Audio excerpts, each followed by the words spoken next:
Nova geração batendo na porta. E agora vamos abordar alguns mitos e verdades a respeito dos hardwares que estão para chegar. Começando hoje pelo PlayStation 5. Jovem espartano, não sabe brincar, não desce do play.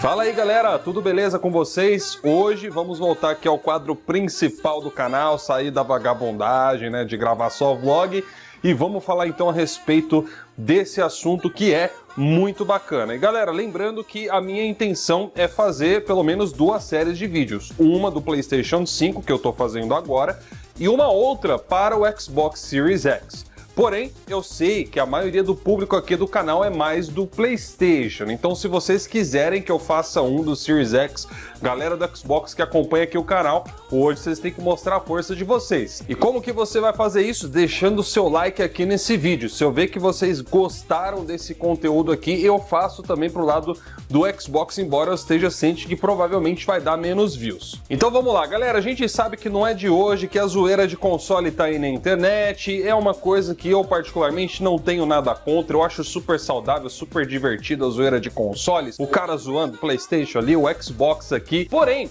um dos grandes problemas da zoeira de console é que, como vocês já estão cansados de ouvir, muita gente não tem maturidade para fazer esse tipo de brincadeira, leva as coisas a sério e acaba indo pro lado da militância. E o problema do lado da militância é que, meu amigo, surge cada teoria da conspiração por esses caras que você não tá ligado. Muita gente que sequer sabia formatar um computador se tornou perito em TI do dia para noite depois que viram algumas especificações técnicas do PlayStation 5. E aí, meu amigo, os maiores mitos da internet começaram a surgir. Então vamos falar hoje a respeito de 5 mais um pequeno bônus no final para vocês, tá bom? Mitos e verdades, ou melhor dizendo, mentiras a respeito do PlayStation 5 que você talvez não soubesse.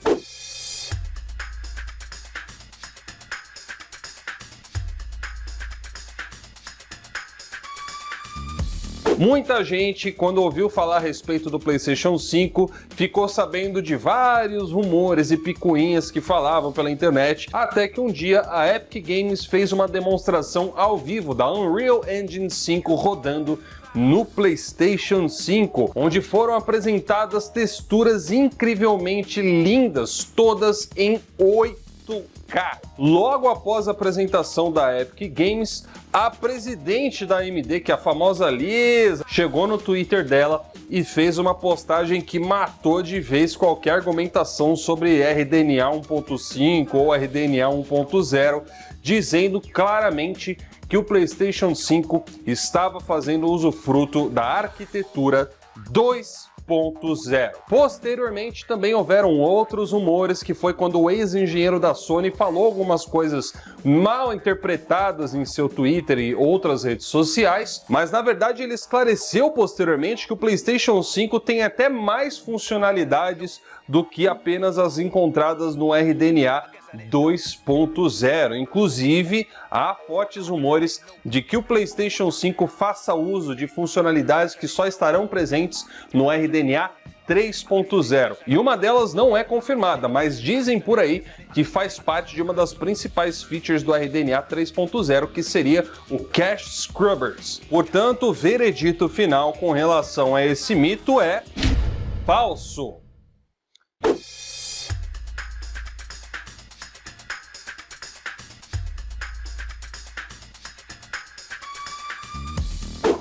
Esse foi clássico, que foi quando falaram que o console não teria Ray Tracing dedicado no seu hardware. Durante muito tempo isso foi um rumor negativo espalhado para o lado do PlayStation 5, até que na explicação feita pelo Mark Cerny lá no começo do ano, no Road to PS5, ele deixou claro que o PlayStation 5 teria sim o Ray Tracing através de hardware e levou alguns meses até que posteriormente nós pudéssemos ver isso em ação. Também, há algum tempo atrás, a Sony fez a apresentação do PlayStation 5, mostrando também o console, bem como alguns jogos first party, ou seja, sendo feitos por ela mesma, que faziam o pleno uso do Ray Tracing, sendo um desses principais, sem dúvida alguma, Gran Turismo 7 e Ratchet & Clank. E não só isso, como o Ray Tracing apresentado no PlayStation 5 até esse presente momento da data desse vídeo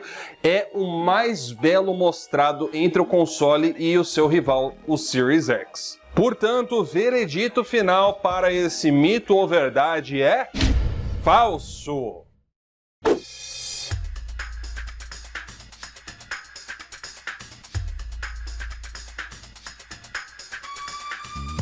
Você já deve ter ouvido falar a respeito da retro do PlayStation 5, inclusive muitos canais grandes já cometeram algumas gafes a falar a respeito dessa feature do console. Quando a Sony apresentou as especificações técnicas do PlayStation 5, ela falou através do seu porta-voz, o Mark Cerny, a respeito da retro do console. E durante a sua fala, o Mark Cerny não tinha sido tão claro a princípio quando ele falou que a Sony tinha visto os 100 jogos mais jogados no console e estaria pegando esses 100 jogos para colocar um modo Enhanced para o PlayStation 5, ou seja, você vai jogar esses jogos do PlayStation 4 no PlayStation 5, só que com mais melhorias gráficas, enquanto que os demais títulos do PlayStation 4, o Cerny não fez uma especificação naquele momento. Muita gente entendeu que o PlayStation 5 só teria retro com aproximadamente 100 títulos do PlayStation 4. Posteriormente, a Sony, em um post em seu blog oficial, deixou claro que a intenção da empresa é trazer mais de 4.000 títulos da biblioteca do PlayStation 4 para o PlayStation 5. Isso está escrito no próprio site dela, você pode olhar aqui na descrição. A retro do PlayStation 5 não ficará limitada apenas a 100 ou 200 jogos. O que a Sony quis dizer é que 100 ou mais desses 100 jogos que ela havia selecionado terão um tratamento especial, e no PlayStation 5 eles não vão rodar exatamente como rodam no PlayStation 4. Eles vão rodar com melhorias adicionais. Pode ser melhorias em texturas, de resolução, em frame rate, várias coisas envolvidas. Enquanto que os demais jogos rodarão no PlayStation 5, porém, eles não terão nada ali alterado. Eles vão rodar no PlayStation 5 exatamente como eles rodam no seu PlayStation 4 base ou PlayStation 4 Pro. E aí que é a grande vantagem, porque se você tem o PlayStation 4 base e vai partir direto para o PlayStation 5, como é o meu caso, você não usou os benefícios do PlayStation 4 Pro durante a geração. Mas no PlayStation 5, você vai utilizar o seu jogo do PlayStation 4 base como se você estivesse jogando no PlayStation 4 Pro. Então, se você já jogava no base, no PlayStation 5, meio que indiretamente, você vai ter um Enhanced que você não teve durante a geração. Portanto, o veredito final desse mito ou verdade a respeito do PlayStation 5 é falso.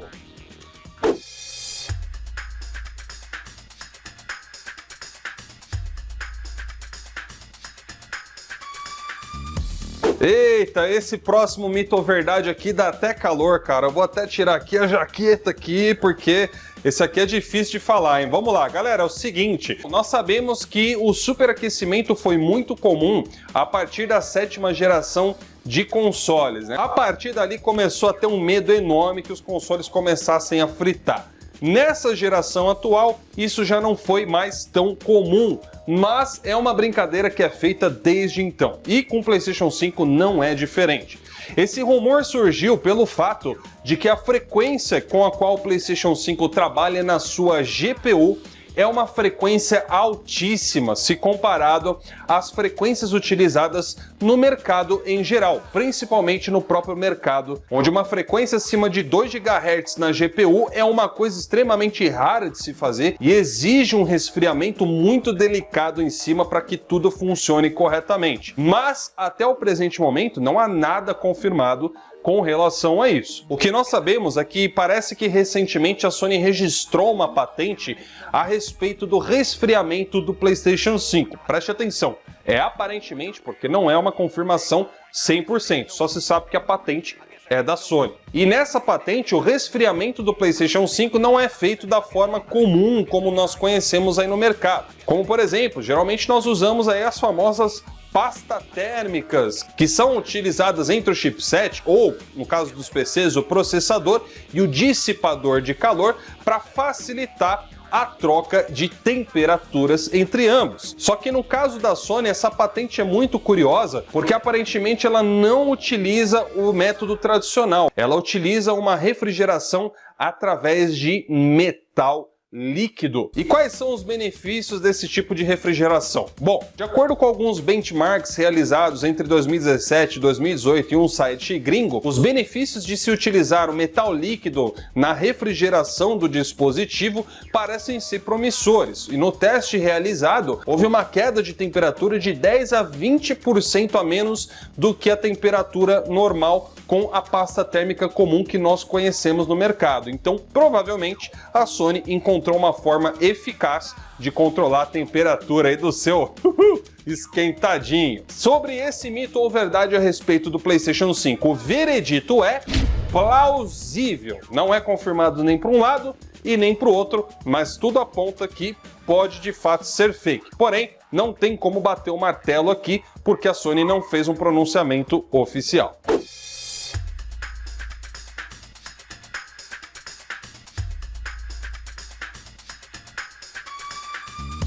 Muita gente aí na internet, de forma meio maldosa, tá tentando espalhar que o PlayStation 5 não terá exclusivos, porque agora a Sony vai passar os jogos para o PC. Bom, essa afirmação, de acordo com um posicionamento mais atualizado da Sony, não parece proceder tanto com a realidade. Porque muito embora a Sony tenha deixado clara a intenção de portabilidade de alguns dos seus títulos first party para o PC através de um relatório recentemente lançado pela empresa, não há nenhuma confirmação de que a companhia irá lançar todos os seus jogos first party para a plataforma do PC, especialmente quando se trata do PlayStation 5. E um outro ponto que também reforça isso é que em uma entrevista dada algum tempo atrás, o líder da divisão do PlayStation, Aaron Hurst, deixou claro que a empresa não tem a intenção de colocar todos os jogos no PC, muito menos ainda em Day One, deixando claro que a plataforma PlayStation é quem será a principal a ser trabalhada.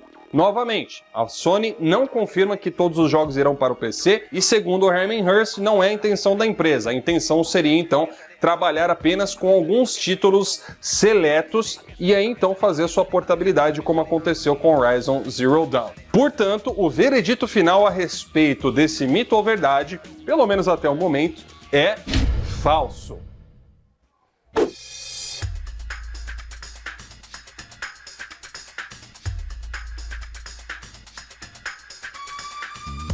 Isso já foi abordado em outros vídeos aqui no canal, mas é válido ressaltar para você que ainda talvez não tenha visto. O Smart Delivery da Microsoft consiste em você comprar um título que seja para o Xbox One e poder jogá-lo no Xbox Series X com todos os benefícios da nova geração. Ou seja, não se trata exatamente de uma retrocompatibilidade, se trata de você ter acesso a um título que foi portado para outra plataforma com os benefícios técnicos que ela oferece. Portanto, você vai ter a versão do Xbox One e a versão do jogo do Xbox Series X para jogar quando você comprar para esse console e vice-versa, acredito eu. E muito foi dito a respeito da Sony sobre isso, de que ela não teria essa funcionalidade, quando na verdade isso não procede. Desde o PlayStation 3 e o PS Vita, essa funcionalidade já existe nos consoles da Sony, onde existem jogos em que você comprava para um e podia também utilizar no outro, com todos os benefícios gráficos que o PlayStation 3 trazia, porque você não estava jogando a versão do PS Vita, você estava jogando a versão do PlayStation 3. Resolução maior, frame rates maiores e assim por diante. Portanto, o cross-buy não é uma novidade, ele já existe há muito tempo e a Microsoft apenas implementou um nome novo em cima disso, para dar a entender que é ela quem está fazendo, mas na verdade não se trata dela, é o estúdio quem decide o que vai ser feito com o jogo ou não. Isso é apenas uma nomenclatura. Portanto, o veredito final sobre esse mito ou verdade é falso. E é isso aí, galera. Nós chegamos então ao fim do nosso vídeo, onde o placar final fica 5-1. Vamos dar um pontinho para aquela parte lá que ficou como plausível, mas não confirmado. E agora só falta a Sony de fato lançar o PlayStation 5 ou falar de mais especificações técnicas para que mais coisas possam ser confirmadas. Ou, quem sabe, mudadas do que a gente disse aqui. Vai depender do que a Sony fizer. E lembrando, você quer também um vídeo do Xbox Series X? Então senta o dedo no like, que eu só vou saber se vocês querem mesmo através das visualizações e engajamento desse vídeo aqui, belezinha? Vou ficando por aqui então, um grande abraço para vocês, até a próxima, tchau, tchau!